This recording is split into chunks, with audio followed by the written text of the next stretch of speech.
बिस्मिल्लाहिर्रहमानिर्रहीम। अस्सलामु अलैकुम वरहमतुल्लाहि वबरकातुहू। नाज़रीन, हज़रत खदीजा रज़ी अल्लाह ताला अन्हा वो पहली खातून हैं जिन्हें कुरान मजीद की रूह से सबसे पहली उम्मुल मोमिनीन होने का शर्फ हासिल था। इसके अलावा ज़ाती तौर पर कुरान शरीफ में आपकी एहसार और कुर्बानी का तज़किरा है। पैगम्बर इस्लाम हज़रत मोहम्मद सल्लल्लाहु अलैहि वसल्लम से शादी से पहले हज़रत खदीजा रज़ी अल्लाह ताला अन्हा का शुमार मक्का के बहुत बड़े कारोबारी और ताजरों में होता था। आपके अजीम कारवान तिजारत में 80,000 ऊँट थे, जिनके ज़रिए शाम, यमन, मिस्र जैसे ममालिक की तरफ आपका सामान तिजारत जाता रहता था। हज़रत खदीजा के हजूर सल्लल्लाहु अलैहि वसल्लम से निकाह से पहले 2 निकाह हो चुके थे। उनका पहला निकाह अतीक इब्न मैदा से हुआ। उनसे उनकी एक बेटी हिंदा हुई। अतीक इब्न मैदा की वफ़ात के बाद हज़रत खदीजा का दूसरा निकाह अबू हाला नामी शख्स से हुआ। अबू हाला की वफ़ात के बाद हज़रत खदीजा रज़ी अल्लाह ताला अन्हा बेवगी की ज़िंदगी गुजार रही थी कि हज़रत खदीजा ने अपना निकाह हजूर अकरम हज़रत मोहम्मद सल्लल्लाहु अलैहि वसल्लम से करने का इरादा फरमाया।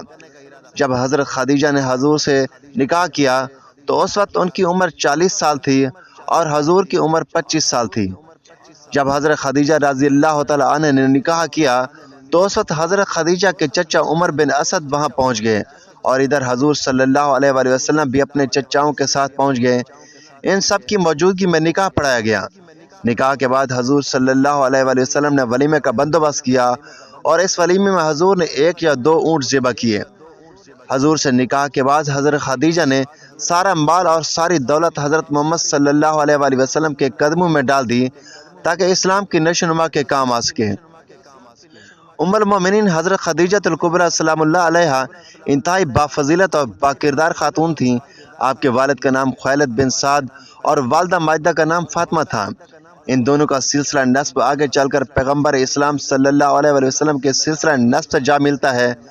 आपकी विलादत बासादत 10 साल कबल अज़ आमुल फील हुई और आपने 70 बरस की उम्र में वफ़ात पाई और मक्का के मशहूर कब्रिस्तान जन्नतुल मुअल्ला में सपुर्द हुई।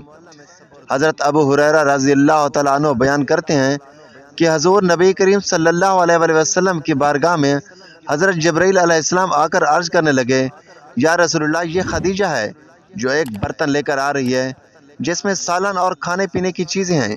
जब ये आपके पास आएँ तो उन्हें उनके रब का और मेरा सलाम कहिए और उन्हें जन्नत में मोतियों के महल की बशारत दे दीजिए जिसमें ना कोई शोर होगा और ना कोई तकलीफ़ होगी। यह हदीस मुत्तफ़क़ अलैह है। हज़रत अली रज़ी अल्लाह तआला अन्हु से रिवायत है कि हजूर नबी अकरम सल्लल्लाहु अलैहि वसल्लम ने फरमाया, अपने ज़माने की सबसे बेहतरीन औरत मरियम है और इसी तरह अपने ज़माने की सबसे बेहतरीन औरत खदीजा है।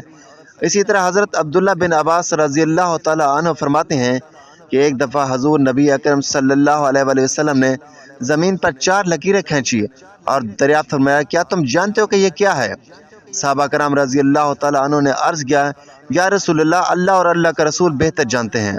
आपने फरमाया कि ये जन्नत की बेहतरीन औरतें हैं जो कि हज़रत खदीजा बिनते खुवैलिद, हज़रत फातिमा बिनते मोहम्मद, हज़रत आसिया बिनते मज़ाम जो कि फ़िरौन की बीवी है और हज़रत मरियम बिनते इमरान हैं। 10 रमज़ान अल मुबारक उम्मुल मोमिनीन सय्यदा खदीजा सलामुल्लाह अलैहा का यौम वफ़ात है। हज़रत खदीजा रज़ी अल्लाह तआला अन्हा हजूर सल्लल्लाहु अलैहि वसल्लम की पहली ज़ौजा मुहतरमा थी जो हजूर सल्लल्लाहु अलैहि वसल्लम के हज़रत खदीजा के साथ मोहब्बत का ये आलम था कि उनकी ज़िंदगी के दौरान हजूर ने दूसरा कोई निकाह नहीं फरमाया था।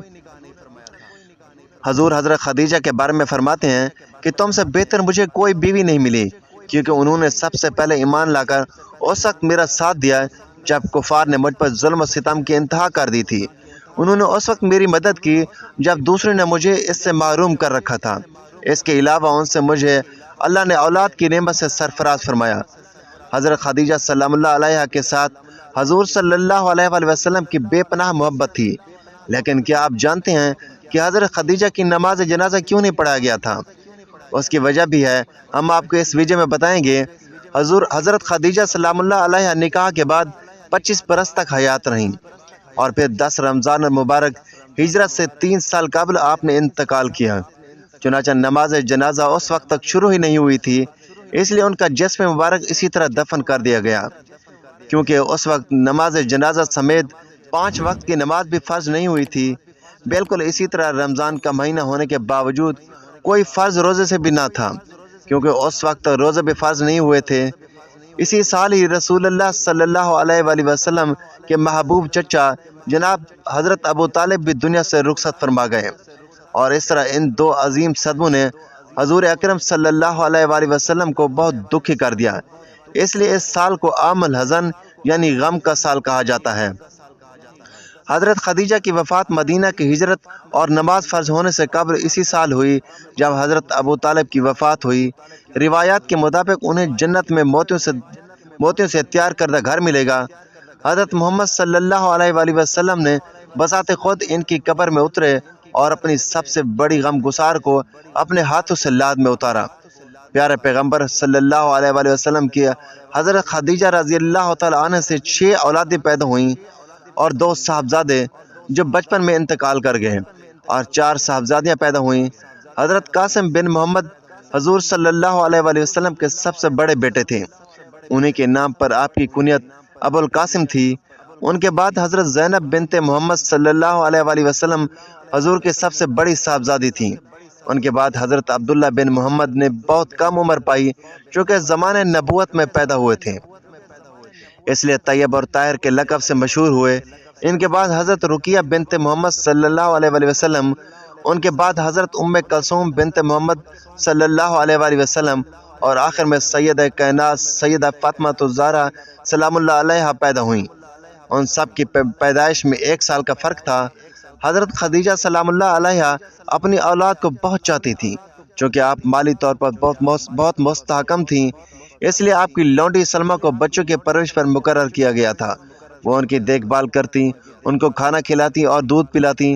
ازواج مطہرات میں حضرت خدیجہ الکبریٰ سلام اللہ علیہا کو بہت سی خصوصیات حاصل ہیں۔ وہ حضور صلی اللہ علیہ وآلہ وسلم کی پہلی بیوی تھیں۔ وہ جب نکاح میں آئیں تو ان کی عمر 40 برس کے قریب تھی، لیکن پھر بھی حضور صلی اللہ علیہ وآلہ وسلم نے ان کی زندگی میں دوسری شادی نہیں کی، اور وہ واحد عورت تھی جو حضور صلی اللہ علیہ وآلہ وسلم پر سب سے پہلے ایمان لائیں۔ اللہ پاک سے دعا ہے کہ وہ ہمیں نبی کریم صلی اللہ علیہ وآلہ وسلم کی شفاعت نصیب فرمائے، ہمیں نیک اعمال کرنے اور برے اعمال سے بچنے کی توفیق عطا فرمائے، اور ہمارا خاتمہ ایمان پر فرمائے۔ ناظرین، یہ تھی ہماری آج کی معلوماتی ویڈیو۔ اچھی لگی ہو تو ویڈیو کو لائک کریں، شیئر کریں، چینل کو سبسکرائب کریں، تاکہ ہر آنے والی اس طرح کی معلوماتی ویڈیو سب سے پہلے آپ تک پہنچے۔ تو ناظرین، اگلی ویڈیو تک کی اجازت دیجیے۔ اللہ حافظ۔